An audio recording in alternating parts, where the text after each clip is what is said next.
हिमालय की शांत घाटियों में, जहां मौन भी मंत्र की तरह गूंजता है, वहां विराजमान हैं एक ऐसे देव जिनकी आंखें केवल संसार को नहीं, आत्मा को भी देखती हैं। पर क्या आपने कभी सोचा है कि भगवान शिव का तीसरा नेत्र केवल एक दिव्य हथियार था, या फिर एक गहरा संकेत, एक प्रतीक जो आत्मबोध और जागरण की ओर इशारा करता है? भगवान शिव को त्रिनेत्रधारी कहा जाता है, 3 नेत्रों वाला।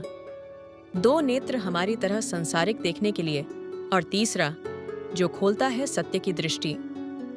सबसे प्रसिद्ध कथा है कामदेव दहन की। जब शिव तपस्या में लीन थे और देवताओं ने कामदेव को भेजा उन्हें विचलित करने, कामदेव ने पुष्प बाण चलाया और तब शिव का तीसरा नेत्र खुला।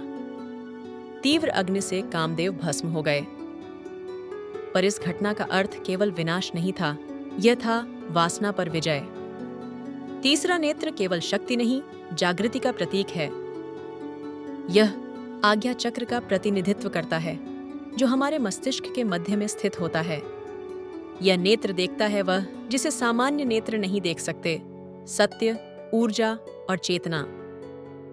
जब शिव का तीसरा नेत्र खुलता है, तब केवल बाहर नहीं, भीतर भी प्रकाश फैलता है।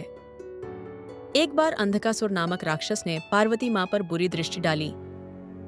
शिव क्रोधित हुए और उनका तीसरा नेत्र खुला। उस तीसरे नेत्र की अग्नि से उत्पन्न हुई थी मां चंडिका, जिन्होंने अंधक का संहार किया। यह कथा दर्शाती है, तीसरा नेत्र न केवल ज्ञान का बल्कि रक्षा का भी प्रतीक है। एक अन्य कथा में भृगु आर्षि ने ब्रह्मा, विष्णु और महेश की परीक्षा ली। शिव क्रोधित हो गए क्योंकि भृगु ने उनका अपमान किया, पर पार्वती ने उन्हें शांत किया। इस घटना में शिव का तीसरा नेत्र खुला नहीं, लेकिन यह इंगित करता है कि तीसरा नेत्र क्रोध नहीं, विवेक से संचालित होता है। आज के युग में योग और ध्यान के माध्यम से भी तीसरे नेत्र को सक्रिय करने की बात की जाती है। यह नेत्र अंतर्दृष्टि और आत्मज्ञान का द्वार है। कुछ वैज्ञानिक इसे पीनियल ग्रंथि से जोड़ते हैं, जो हमारे मस्तिष्क के मध्य में स्थित होती है। क्या यह वही स्थान है जहां शिव का तीसरा नेत्र प्रकट होता है?